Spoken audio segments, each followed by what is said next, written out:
Welcome, everyone. I'm Lamona Chanda. I'm the co-founder and the CEO of the Global Activist Network. And welcome to the first session of this year. Today, we have a very special guest with us, and we're very lucky to have her join us at this platform. But before I introduce her, I'll just cover a few points. Please keep yourself on mute. You will get a chance to ask questions to our guest. And if you have questions, please share your questions in the chat box. And so without further delay, I'll introduce our special guest today. She is Dr. Pam Rajput. I have had the privilege of meeting her several times, and I didn't want to miss the chance for all of you who follow our work to know about her work and also learn something from her expertise. To say a few words about her, Dr. Rajput is Professor Emeritus, founder and director of the Center for Women's Studies, Coordinator Governance and Leadership Master's Program, former Dean of Social Sciences, Chair and Professor of Political Science, Panjab University. She has been a visiting professor in a number of universities, including in Japan, South Africa, Germany, and lectured as a visiting professor in 10 universities of Canada under the Shastri Indo-Canada program. Dr. Rajput chaired the Government of India High-Level Committee on the Status of Women in India and was elected as a Speaker of Women's Parliament, first of its kind. She's affiliated with multiple prestigious institutions, for instance, UN Women, CSAG, ICRW Leadership Council. She is an academic turned activist and has addressed the UN General Assembly special session in Beijing in June 2000 as chair of APWW and representative of AP Civil Society. She's also the president of National Alliance of Women, convener of Women 2030, and executive committee member of APWW. She has been involved in Women 20, Women 7, and Civil 7, including chairing multiple working groups. This is just a brief snapshot of some of her achievements. I encourage you all to Google her. You will see way more than this, but I wanted all of you to have an idea of her illustrious career.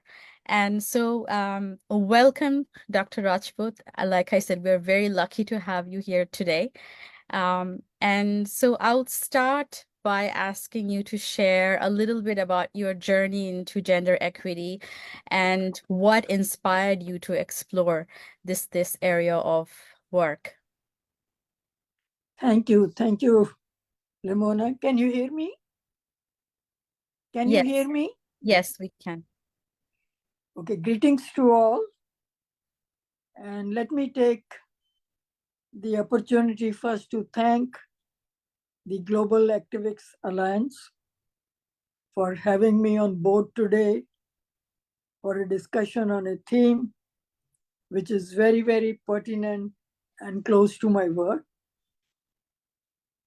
But as I thank the entire board of the network, the Alliance, I would like to place on record my special thanks and appreciation to my very dear friend, Lam, for whom I have special affection for her commitment and clarity of purpose in her life.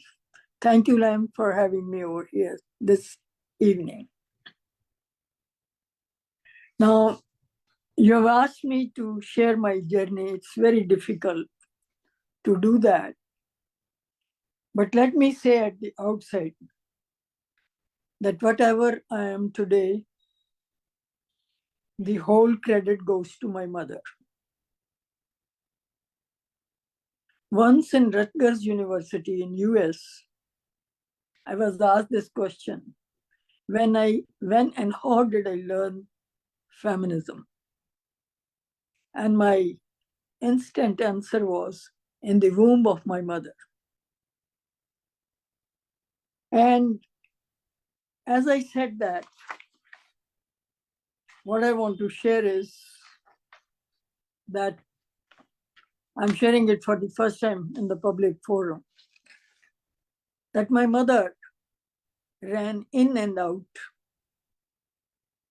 of the trench that was near our house to save me in her womb from the shells that fell and the area bombarded during the Second World War. The entire territory was bombarded by the Japanese. So I was saved. I was born, of course, to witness poverty, denials of basic necessities, and I saw her stitching the clothes of people to pay our school fee. You know, she was an unlettered woman, but she was very conscious of this fact that her children must go to school. And so, whatever I have learned, I have inherited from her. But I was active all through from my student days. And the journey formally began in 1975. 75, which was first declared as International Women's Year and then a decade. A regional committee was formed to celebrate and, take the agenda forward. And I was elected as the General Secretary of that committee for Women's Year and a decade later. It is after this that prompted me to organize a huge conference on women's movements and struggles. And it is there that I founded also, the Center for Women's Studies in the university, which is one of the first 5 in India. And from there on, I worked on gender equity from local to international level, from Rio to Beijing to post-Beijing, the CSWs and whatnot. And of course, with you in G20, that is W20, W7, what all that. But I also want to share, since the topic today is on, the accountability institutions pertaining to the SDGs, that I was very active in the post-2030 development agenda for 3 years. And let me also share with you that it was 2000, we were having a retreat in New York prior to the CSW when the Millennium Development Goals were adopted. And you know that Millennium Development Goals, civil society had no role, number one. Number two, gender issues were not addressed, except that the goal on education, was there. So when we were meeting in a retreat, the question came up, what do we do? We were nowhere in the picture. What do we do? And I said, let's not boycott the process. Let's join the bandwagon. And then after joining, demand that all these goals must be looked through the gender lens. And that is how we started about this. But in the post-2015 development agenda that took 3 years, I must say that I was, and I feel very happy to share that I was very active, active in what sense?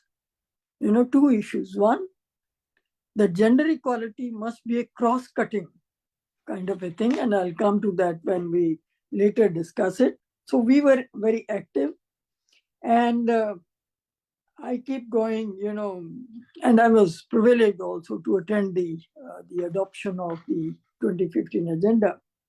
So I keep going with my journey. And now I think it's time that we mentor the young people, the young leadership. So I'm quite busy with mentoring the young leaders. There's so much to do, and time may not be on my side, but I won't say that I regret I have one life. Yet much remains to be done. Gender equality, we all know, is a distant goal, and I'm happy that I go on having co-travelers. And I find in you as my co-traveler now in that journey. And I do hope that, we will continue to meet again and again as my journey on and for gender equity continues. This is in brief that I would like to share with all of you. Thank you so much, Dr. Rajput. And I would like to add that it's our honor. And we're also very blessed to hear about your mother's feminist journey.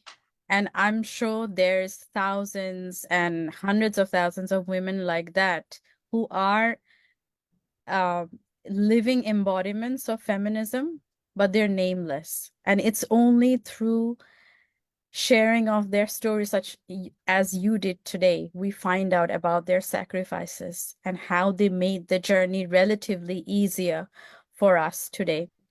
Now, before I ask you the second question, I did mention it at the beginning. We are, many of us are working at the grassroots level. So our impact probably is much smaller in scale. And so I thought it's necessary to build an awareness of the understanding of the fact that institutions do hold accountability, and what to just have, some understanding to learn from you what that looks like. So that was the purpose of today's session. Keeping that in mind, I'll ask you, why is accountability of the institutions important in attaining the Agenda 2030? Thank you. I think it's a very pertinent question. But before that, since you mentioned that I have been a professor of political science, I taught international law for 3.5 decades. And let me say that we talk about international law because all these agreements fall under international law. But international law is a law among the nations, not above the nations. We have to remember this when we talk about accountability. I'll come to that later. And I repeat, it's a law among the nations, not above the nations. And also it hinges upon power structures. Power structures, and as of date, I will also say the corporate world, which really pulls the strings for that matter. So when we talk about accountability, which is imperative for good governance, right? We have to keep this in mind. But coming to your question, that how accountability, as you put it, is essential, I would say it is key to the realization of the 2030 agenda. The 2030 agenda, which was drawn by the nations as a 15-year plan, was adopted in 2015, and it is supposed to, underline the word supposed to, be achieved by 2030. What for? The agenda is very futuristic, for it says to end poverty, protect the planet, ensure prosperity for all while strengthening universal peace. And I like to underline the word universal peace. We know what is happening around in the globe at this point of time. So the institutions that operate within the framework of commitment, transparency. This is what we expect from the accountability institutions. Why they're important?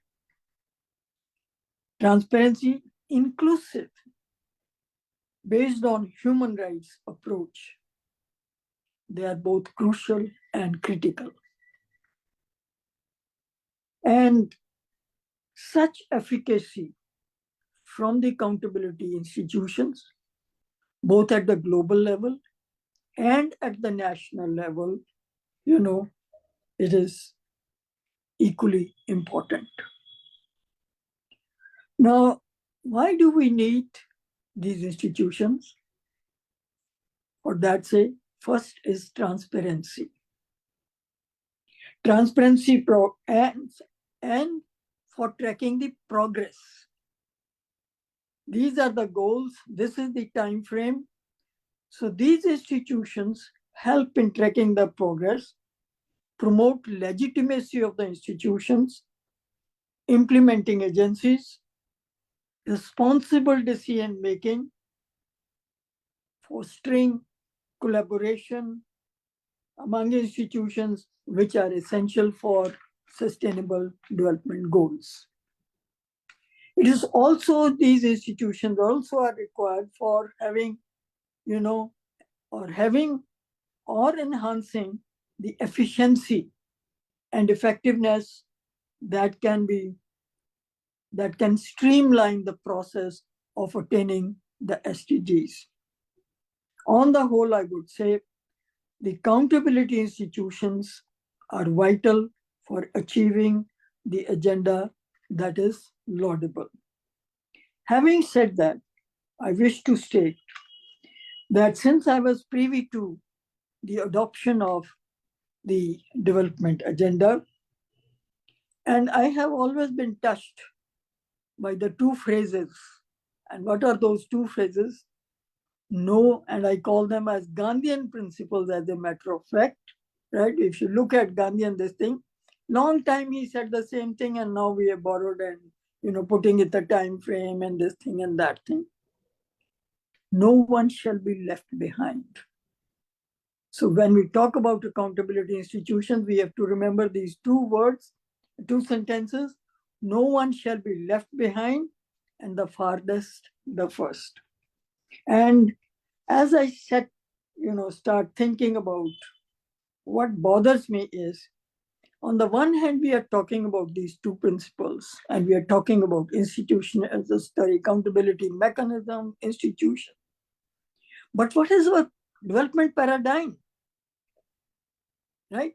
We are at cross purposes when it comes to the development paradigm that is exploitative, that is neoliberal, that is colonial in nature. And the signals, let me say right at the outset of our discussion, the signals are that we are not likely to achieve this agenda by 2030, even if we have very strong accountability institution and mechanism. The date now being set is 2064. So we have moved, 3 decades further. And never mind, we have no pact of the future. So the UN keeps coming on with one thing or the other, right? We got the Beijing, we forgot about it. I'll talk about Beijing later.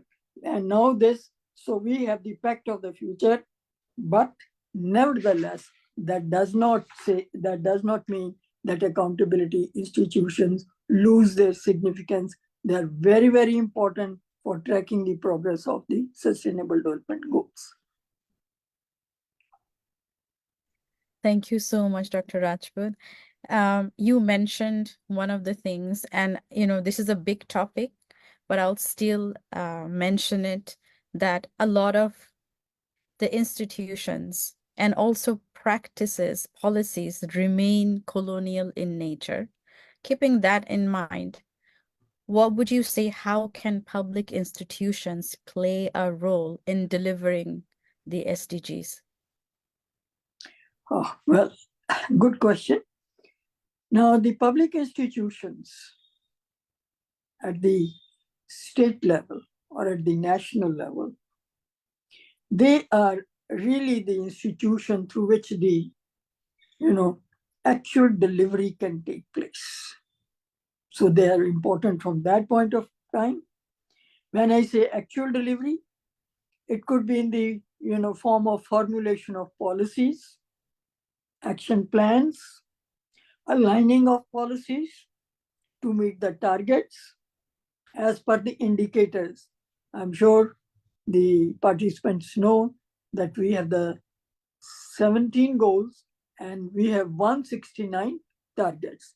But indicators have been also developed, and I will come to that later also. And indicators, are again important, right? Because whether it is the accountability institutions or it is the public institution, when they have to frame the policy, they have to look at what is our target, what are the indicators. And so the UN, agency, what they call as statistics division, right? Under the IAEG, that is expert group, interagency expert group, they have come out with 248 indicators. But actually they are working on 231. Others are, duplication and all. So they have set 231. So whether it is the accountability institutions or it is the public, institutions, when they frame the policies, but it is left to the countries again. This again is interesting. So it is not necessary that the countries follow that, all right, we'll go by these 231. For example, India has framed its own indicators, in addition to the target, and we have 113 indicators on which the public institutions work to see, draw the policies, financial allocation, and whatnot. And of course, as I was saying, for after you have drawn the policies or action plans, what do the public institutions do? Second is to secure resources, because without finances, nothing can happen. So this is also the function of the public institution to, have the financial resources for policies, the schemes that may be drawn up to meet those targets and indicators. And these could be domestic resources. These could be international, resources. It could be international financial institution or support from other countries. And third, of course, is the service delivery, right? You have formed the policies, you have formed the program, you have money allocated, but another important is the delivery of the services. Now, this is very important, particularly with regard to the essential services, right? So that may be education, that may be health, that may be decent work. And you will agree with me that during COVID, this became very, very critical, providing essential services.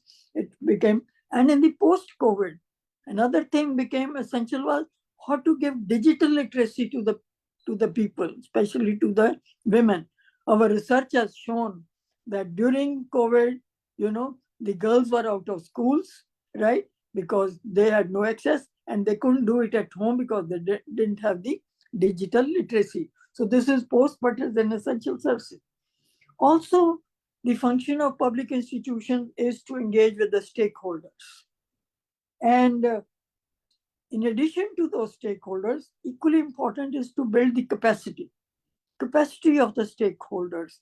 And when I say that, for example, I want to give from India.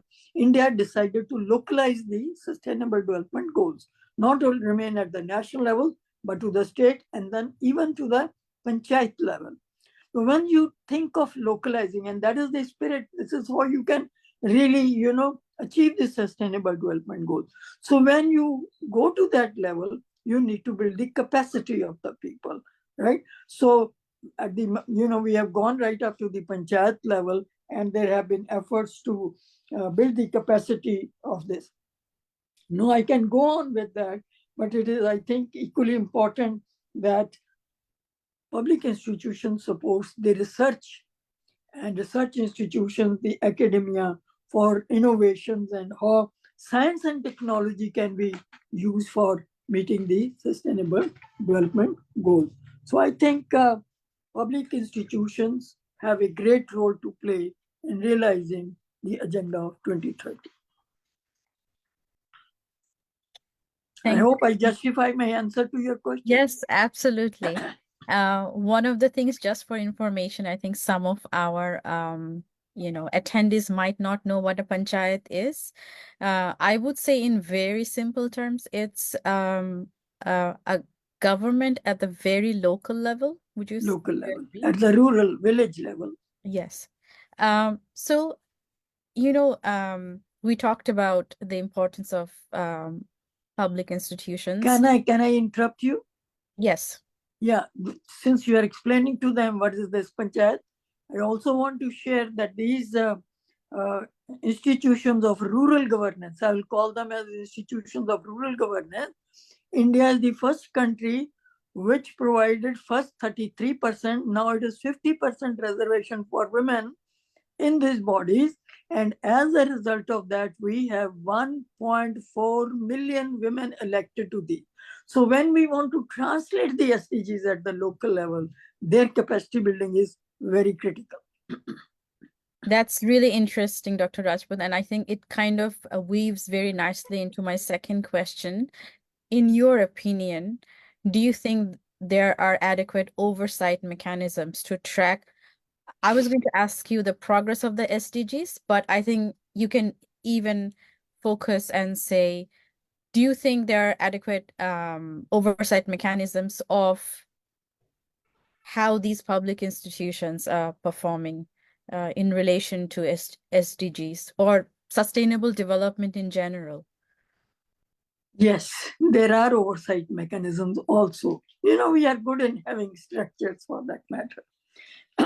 And let me say at the UN level itself, we have this oversight mechanism, what we call as through high-level political forum. There is a provision for that. And this high-level political forum meets every year in the month of July. And here the countries come and share what they have done so far through a mechanism which is known as voluntary national reviews, VNR.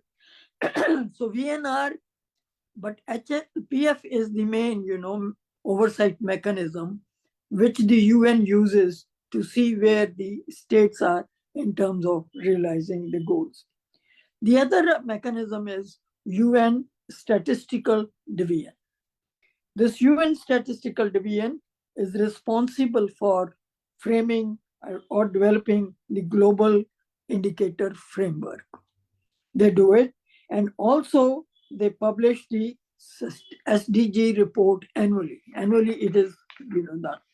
But in addition to the UN, there are oversight mechanisms at the national or state level also.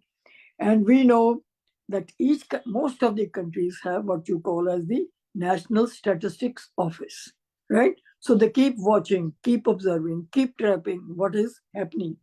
In addition to that, each country has now set up what we call as coordination mechanism. So this coordination mechanism is to oversee the implementation of the sustainable development goals. They also help in preparing the, VNRs. And in India, I can share with you that we have, it's there in Nepal also, it's there in most of the countries of South Asia, as I know. But in India, we have Niti Aayog, the planning body. It is really responsible for, preparing even the voluntary national report. But civil society is as much, I would say, is active as a oversight mechanism. And we have, agencies like Sustainable Development Solution Network, right? They also periodically come out with a report. But I would put it that even the major groups which are recognized by the United Nations itself, also are, performing the kind of role that of overnight oversight, mechanisms for that matter. And in the major groups that are recognized, I must mention, we have also women's major group, which I'm sure you must be part of, as I am of that group. So there are oversight mechanisms, and some of them are very, very effective for that matter. So in terms of, I mean, India it has a massive economy, but if we look at South Asia, a number of our countries are low and middle income countries. When we look at Africa, once again, low middle income countries, we're overburdened with colonial legacies. And a lot of what happened in the past sort of has caused, at least from, I would say from an environmental perspective, is because of what high income countries have done. In general, what can be or what would be the priorities of low and middle income countries when it comes to holding these high income countries accountable for their actions? And also, I would like to believe that these high income countries have a responsibility towards the low and middle income countries for the damage that they have done. So, in sustainable development perspective, what would be your opinion about that? I'm one with you on this issue, that when we say about low middle income countries, we have to have a question mark. Why are they like that? Why they are good? And if we answer the first question, the answer then would be that high income countries are under obligation, are, I would use the word obligation to do something. And as you say, I ditto that view that, why they are low in the income. It is because of the exploitative, extractive, neo-colonial, neoliberal framework of development, which I mentioned right in the beginning. So in the name of development, our international financial institutions particularly, in the name of development, right, they have been, put into the debt trap, right? Whether, they were asked to do SAP, what you call a structural adjustment programs and whatnot, but they are put into debt trap. So when we say no one shall be left behind, right, I think that is where the high income countries have to pitch in, right, to provide support to realize the SDGs. And I think in terms of priorities, as you were asking me, what could be the priorities there, and you mentioned one. One, of course, is, climate finance. It's very important. Climate finance, the transfer of climate friendly technology, enabling these countries to move to clean energy resources. And that technology transfer, again and again, the demand has come from the lower income and middle income countries for technology transfer. But there is a resistance. And there is a kind of technology which is being agreed to be transferred, not the right and the real kind of technology. Third issue is health. Health is very important. And why I am mentioning this? Because we have seen what happened during pandemic, right? These countries even couldn't afford the vaccine, and how they were being exploited, how they suffered for that matter. So health is important. And then, of course, is economic development. If we really want them to be up with others and realize the sustainable development goals, then economic development and trade is another important. Fair trade, and of course, there is a movement from the African countries and all, and that is about debt relief. It's very important that debt relief is given, and social protection is another issue. Also, I think it is time we talk of, equality of nations and all that, that the issue these institutions like World Bank or IM, their governance, global governance, there is no representation from these countries, and hence their voices are not over there. But I also might, like to share with you that when it comes to high income countries and all, their commitments, you have been a part of W7, G7 for that matter. And these G7 countries do commit, resources that they will put in this much money for the development of this, development of this. And every 3 years, the G7 comes out with what is known as accountability report. After 3 years. So they come out with that we committed, we will do this, we will do this, which includes also, their investment on projects in the lower middle income countries. And last year, or maybe prior to that, C7, they invited me to give an expert opinion through a webinar on the accountability report. And this is how I know how the commitments had been made. But one thing I want to say before I, stop answer to this question is, as I commented, what their commitments were, how much they were able to realize, what was missing was the gender dimension. Completely, this thing. And the minister concerned was there. He agreed to with me that yes, there was some lapse on their part. So I think if we really want to realize those two principles that I'm talking about, the farthest will be in these countries. If we want to do that, there is an obligation on the part of the high income countries and the areas I've listed before where the action is required.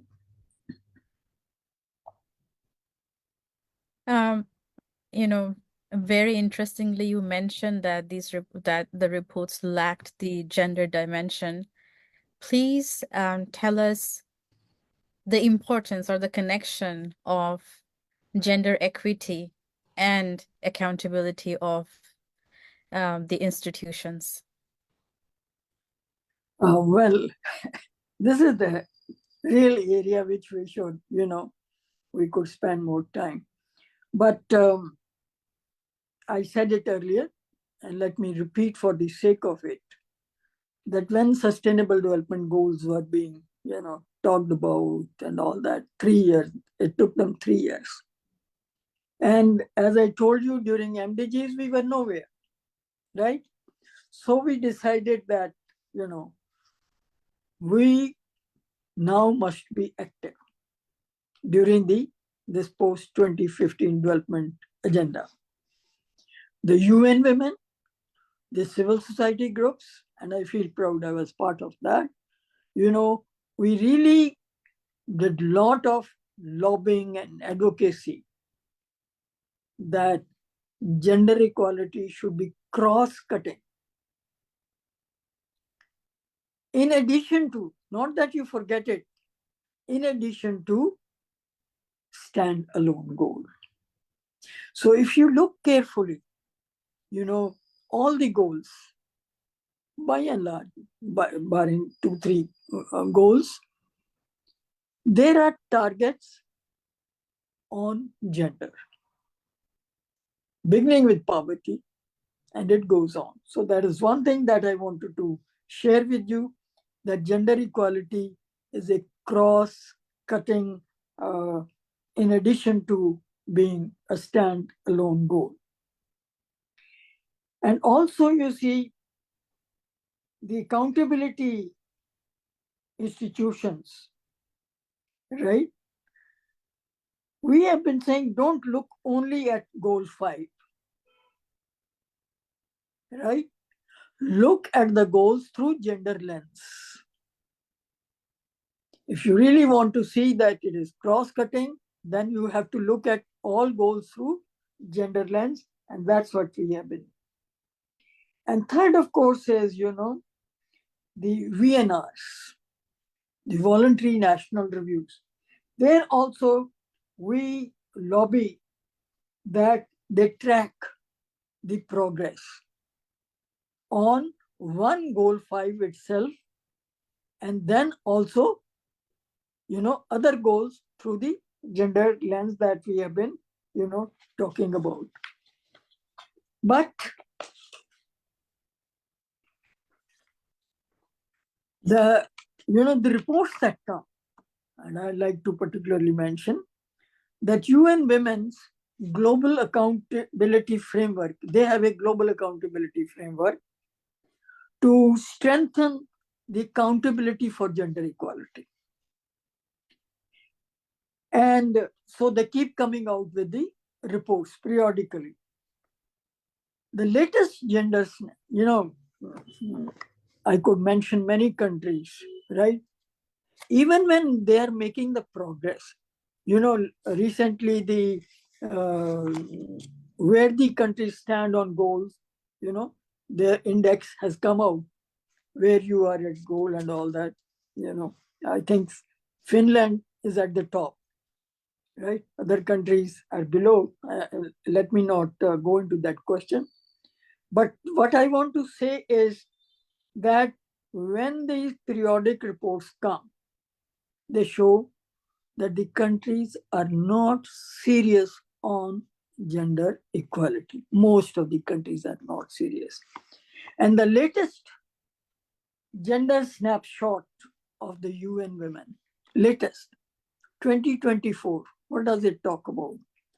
It says at the current rate, it will take 137 years to end extreme poverty. 137 years to end extreme poverty among women, right? And 47.8 million women, more than men, are malnourished. 119.3 million girls are out of school.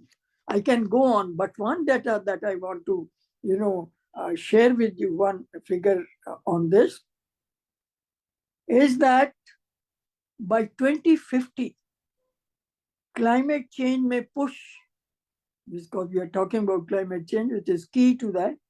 By 2050, climate change may push to 158 million more women and girls into extreme poverty. So imagine where we are as we, don't go by through the gender lens and the gender equality goal for that matter. I can go on with the figures, but would say that the national statistical offices in each country, they collect the data, and the data shows that. But I was very sad to hear what our Secretary General had to say. In spite of all this, in most of the countries, there is data gap on gender. There is a data gap, and the CSOs, of course, keep playing their role. Like when they prepare the report, CSOs come out with their own reports. Women 2030 that you referred to, we also come out with report, SDGs through gender lens. But there is another organization which regularly comes out with the, where we are, and that is Equality Measure 2030. They, again, recently they have come. But what I was saying was that I feel very sad when the Secretary General reports that it will take 300 years to achieve gender equality. So we are talking about accountability mechanism, we are talking about this, gender equality, this and that. But when it comes to this goal, 300 years it will, I'm not talking about what the World Economic Forum has to say on the 4 parameters on which they give their report. They say 134, but they said, and you see, the Secretary General says close to 400 millions or billions probably, sorry, not million, billion, are required each year for investment for achieving gender equality. Which country is that serious? So we have this, this thing. And last on this issue, let me share with you something. I was there, as I told you right in the beginning, that I was there in the summit when this transformative agenda was adopted.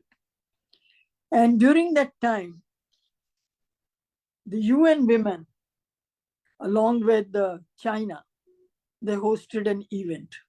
Of course, it was also on the, kind of 20th year of Beijing, but they hosted an event. And what that event was,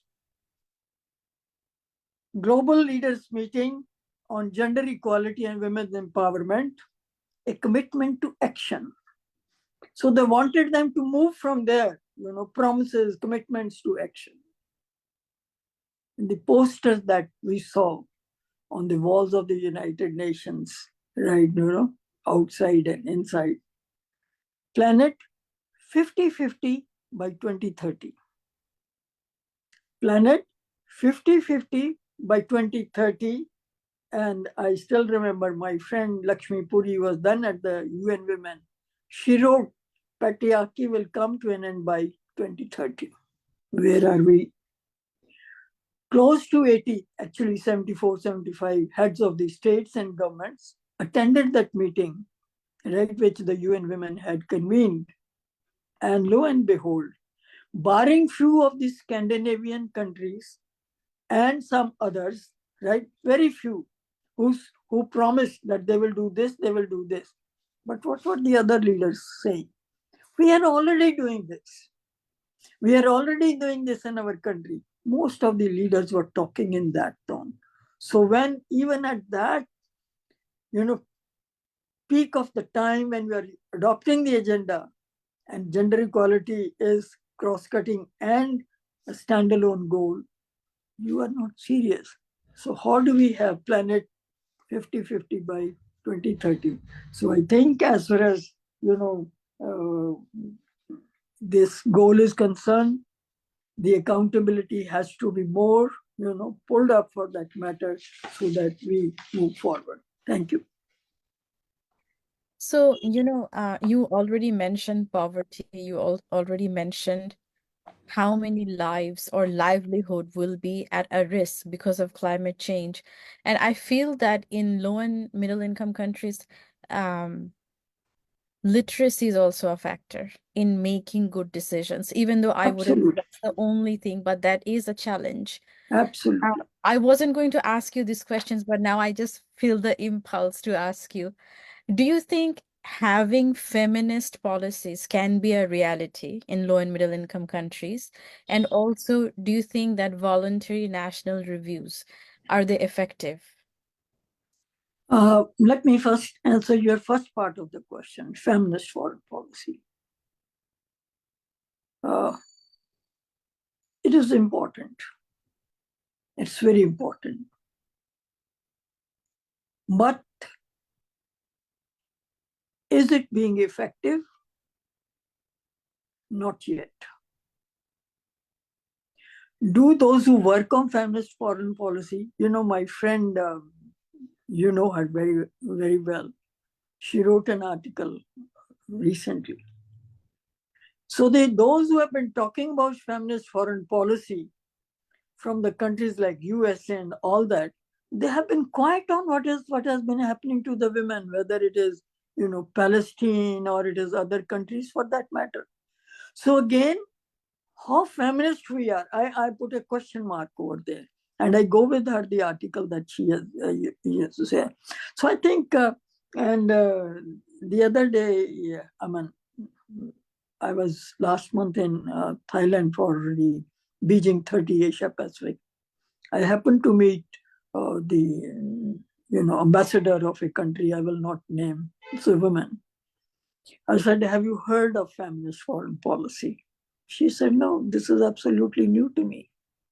So you and me go on talking, But those who have to practice, right, they are still not in that mode, So how do we talk about this? So I think we can have another seminar with with our friend from Tamil Nadu, right?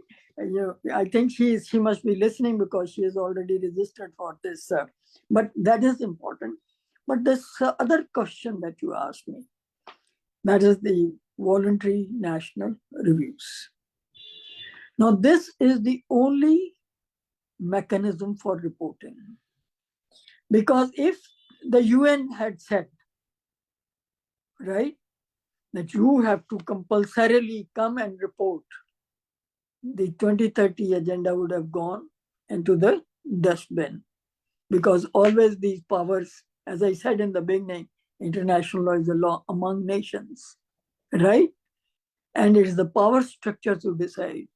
And in one of the meetings, I forget which country told the members in the Security Council when there was something, and they said, but for us, you would not have been there. Those are the, anyway, back to the point of that there is no compulsory or mandatory, but it's a reporting, because they said you report, if you feel like reporting, you report. If you don't feel like reporting, don't report. But fortunately, countries are reporting. And I repeat that this is voluntary in nature. And each year when the HLPF meets, right, the UN decides on which goal shall there be voluntary national reporting. Like this year, we have goal 3, we have goal 5, we have goal 8, we have goal 14. 17 is every year. That is a compulsory reporting for that month. So goals are decided and countries are free to, report. So they have been reporting. And DISA, the Department of Economic and Social Affairs, they have a handbook to guide the country, because all countries are not at the same level. You need some guidance. And they have even Secretary General has guidelines for the preparation of VNRs. Now, this year, 39 countries are going to report. And I felt very happy when I saw that majority of them, this is their third voluntary national review. That means they feel that confident, they feel this has a value. So third time, and 4 countries are presenting fourth time, but there is no country which is first time. Now coming to its effectiveness, as I said, this is the only means, right? And now I would say that as far as effectiveness is concerned, one thing is clear, that once a country commits to do the voluntary national reporting, it means it is having the ownership of that, right? So psychologically, the state feels that, it is bound by the agenda. So it shows the ownership of the agenda and fostering their continued responsibility in realizing and accountability in realizing the 2030 agenda. Also, it gives them opportunity to update, because otherwise, once you have collected the data, you forget about it. I have presented it to the UN. But doing it again and again, that means you are updating the data. And in the process, what is important is how you engage the stakeholders, right? This is a given kind of a thing, that when a country prepares the voluntary national report, they engage the stakeholders, and stakeholders in, I would say, diversity, inclusivity. It is not that you like this organization, so you just invite them and forget about it. And also engage the state and the local actors. It's not only at, higher level. So it gives the opportunity to the states to highlight their best practices also. Like I have shared some from India. Many countries share their best practices. But what I see is that some of the civil society groups also come out with the shadow reports, right? Sometimes they don't feel confident. They come with shadow reports. But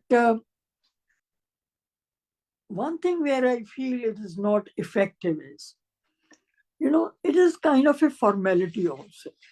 You come, you make the gaga, you show the PPTs, we have done this, we have done that.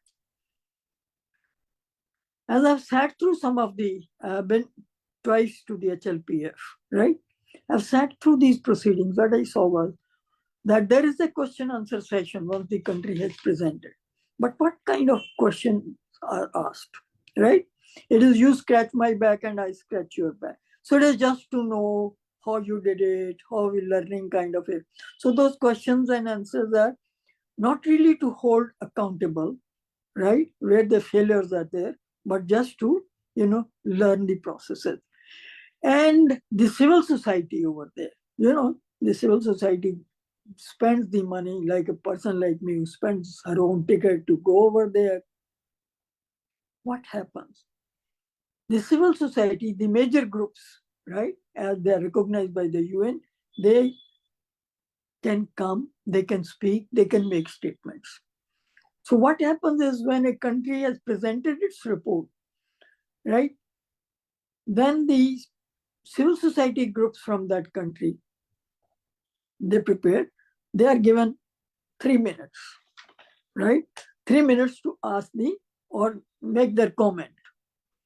But interestingly, what I saw was that there are always mechanisms when you don't want civil society to speak. I will not name the country, but what I saw was that poor, the young activists who wanting to, this thing, they were all prepared. And knowing that there will be, comments from the civil society, that country continued its presentation. And, there the UN is very strict. 20 minutes to this country, 20 minutes to this country, and 20 minutes to this, right? So that country delegation which was speaking, they continued, they used those 20 minutes so that no minute is left to the civil society. So there are mechanisms of being non-accountable also. One is accountable and non-accountable also. But I think on the whole, VNR provides a mechanism, right? Both to the government, to the international institutions, and to the civil society also, to see that the progress of the Sustainable Development Goals is on track. Thank you so much for that. You mentioned in your previous responses the problem of data. What role does data play? Data. Data, yeah. That we don't have, enough of that. What role will it play if you could just, help us understand what role it would play in the delivery of the SDGs? Or where the problem is, what kind of, data do we need? Well, data is key. Though I always say that statistics never speak the truth. The other side is also true, right? You can play up with the data, but data is key. And if appropriately collected to track the progress of the Sustainable Development Goals. Data also informs the decision makers. So it is not for you and me alone. It informs the decision makers, policy makers about the effectiveness of the policy. So you have framed the policy, but have those reached the people or not, the data will show. So data helps the decision makers, the policy framers, and the gaps or the financial, commitments that are required. Data also, helps to assess and initiate actions, right? When you know the weakness, how to initiate actions in terms of, is there any region which is not progressive and the other is region? So you need to specify. Are there any communities which need to be, where money more needs to be spent? The data will show, right? So regions, communities, populations which are to be targeted, data can show that. Data-driven, models can also forecast the potential future challenges, opportunities that can help and make the what we can call as course correction, So this is the weakness. The course correction can. Open data helps researchers and others to create solutions also. And what is really needed for a sound data collection? The method. The method is very, very important. Thus, the global data platforms can also be useful, can be used, but the fact of matter is that the ingenuity of the institutions that collect data and the purpose for which is used is really to be, so a positive and transparent approach in data collection. I underline the word. A positive and transparent approach in data collection is very, very important. Thank you so much. I feel that, some of the topics that, we touched on need separate discussions. They're so massive, and it's always a challenge to sort of, make a concise discussion on all these topics. So we touched on many things. What would be your 3 top recommendations, summing up, everything we discussed, your top 3 recommendations for enhancing the accountability of the institutions? Well, the success of achieving SDG depends upon effective, transparent, inclusive accountability institutions. Other than, of course, the commitment of the political leadership. Now, you ask for 3 recommendations or 3 priorities. My 3 priorities will be, I repeat, transparency of the accountability institutions with windows for open communication within and between the institutions, public disclosure of information, active engagement with different stakeholders, and civil society, research institutions, academics. My second would be the strong monitoring and evaluation system. There must be a very strong monitoring and evaluation system to track progress and gaps, have other accountability mechanisms such as independent review panels. Just a point, you can always have independent review panels. There could be parliamentary oversight. There could be citizen-led, assessment to hold the institutions accountable. And my last, since you asked for 3 priorities, last will be to ensure that institutions are inclusive and participatory, involving diverse stakeholders, diverse populations with intersectional approach in processes.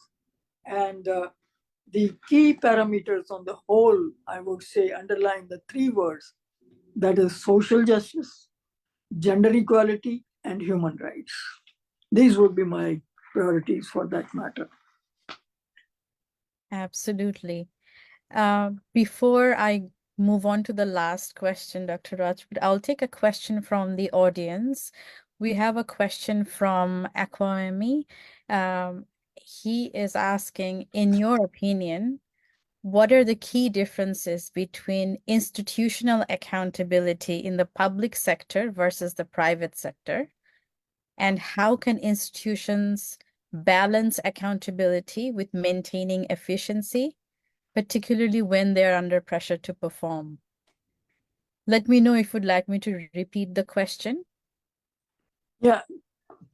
So in your opinion, difference between the institutional accountability in the accountability. private and the public sector. Yes. And then how can institutions balance accountability with maintaining efficiency when they're pressured to perform?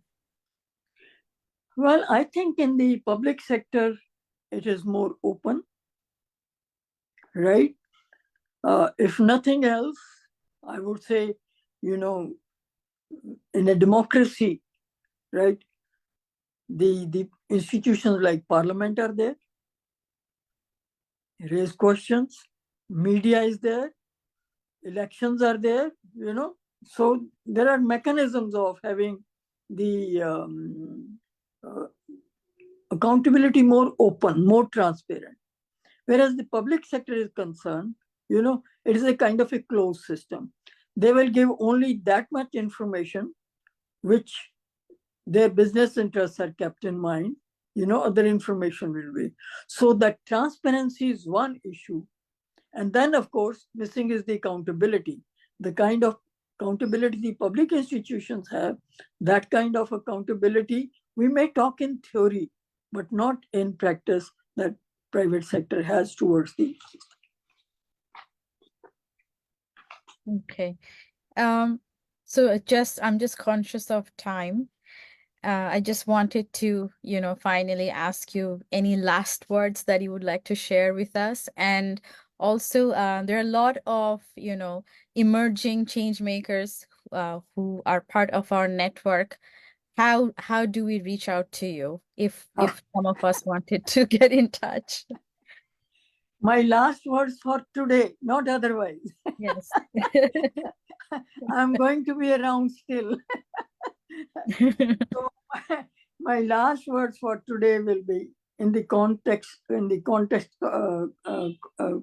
of accountability, that while we reflect and talk of accountability institutions, the mechanisms, it is equally important for us to have self-reflection, not only talk about other institutions, other bodies, other people. It's very important as, responsible civil society, civic citizens, if I can use that word, right? Civic citizens, that we reflect on our accountability. This is equally important. And like your institution, so not individual, it could be that your network for that matter. We also, I think, must build on our collective strength. Collective strength is very important to determine our agenda, to demand our, have our demands for that matter, and our responsibility. These days, our agendas being, I want to be very honest, and I keep repeating, our agendas are being determined by the funding agencies, right? Can we determine our own agenda, which is people-centric, right? Which is based on social justice, which is based on gender equality, which is based on humanity. So I think we have also to see where do we have, rather than our agendas being driven by this. And also I want to say that we must now do the hand holding. Hand holding, there's everywhere, young generation. That doesn't mean that you replace us. And that doesn't mean that I should continue always to hold on. I have learned something, they have to learn. So I feel hand holding is very important, more so, lest they are led by the forces which we are being critical of, which are responsible for the situation that we are living in. So the hand holding of the young generation is very, very important. And one thing more I want to say is, we are talking today of 2030 agenda. I feel very strongly as a gender equity person, let's not forget Beijing Platform for Action, which is the most comprehensive blueprint for gender equality. The moment SDGs came, the countries forgot about Beijing. But because now it is going to be 30 years, you have to, and if you had followed carefully the Pact of the Future before that, it appeared, the gender equality appeared only at 6 times, referring to Beijing. And now, with so much of advocacy. So we must not forget either Beijing Platform for Action or even CEDA for that matter. We should continue to, and the last words would be that it's time. You have, of course, set up Global Activist Network. I would say it's time that women of Global South become one voice. Women of Global South become one voice. We are stakeholders. We matter. We are half of the human race. And so we must act. It is time that we act. Thank you.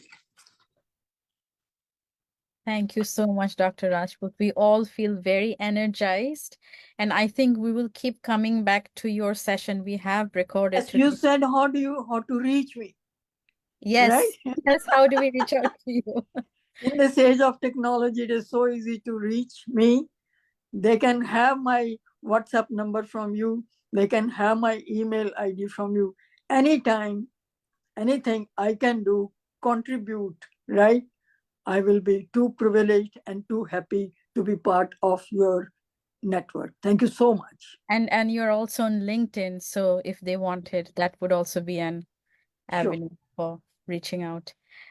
We're very privileged to have you, and we recorded today's session for, many people who couldn't join us today so that they can have, listen and watch your recording at a later stage. So we will share the recording on our social media platforms and also with you as well. Just before I conclude the session, I would just like to remind everyone that we are on almost every social media platform. We are on Facebook, on Instagram, we are on Twitter, we are on LinkedIn. Our sessions are on Spotify, and we also have our own YouTube channel where today's session will also be added. So please follow us. And it was great having you, Dr. Rajput, here today. It was such an engaging and, insightful discussion. I think we'll have to come back to it many times to listen and learn. And there were many topics that I felt that we need a separate session, a separate discussion for that. It's not enough time to cover all those things, but I tried my best to touch on all the points. So thank you so much for joining us. Thank you so much. Wishing you good I am health obliged. and looking forward to working with you collectively and raising our voice collectively. I think someone has a raised hand. Yes, Sorry, hello. yes, one of our audience. Yes, Sahar, do you have a Yes, question? hello. Well, it was a great lecture. It was very good. And I wanted to say a few comments. First of all, with India, I am connected like that my mother is from India. And the family of my father is also from India, but part of them went to Pakistan. My grandparents were Indians, but went to Pakistan, so they settled there down. So I have a strong Indian connection. My mother tongue is Hindi, the Indian language, but I'm living here in Austria. I've been born here since my birth. No, before my birth, my parents came to Austria near Germany, the next country, and German is my language. I have studied law and everything done in German. And I wanted to say, for me, it is very important, human rights and education for women. This is the main point which I wanted to focus, that young girls and women are very, very important, that they do a lot of education. Without education, you can't exist nowadays. You need education every way and manner. And this is for young women and young girls, very important, that they have to take care about their education by her own and by herself. They have to treat herself that they must take a lot of education. Education is the most important item. And for young women and girls, education is the most important item at all. Nothing is more important than that, as you are a young girl or woman, that you are educated enough. You need education in every way and man and order. And here in Austria, they have made some kind of a law. After I've done the Matura is something equal to BA.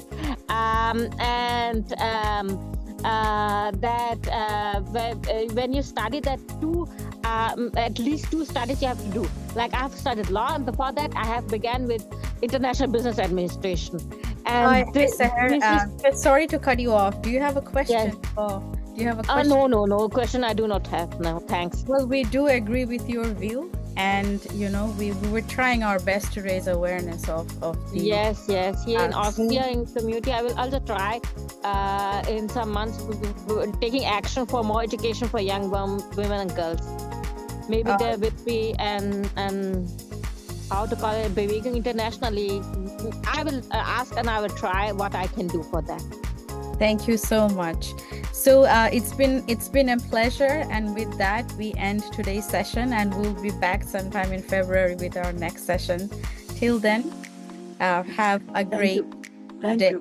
Thank you, Dr. Rajput. See you. Thank you so much. Thank you.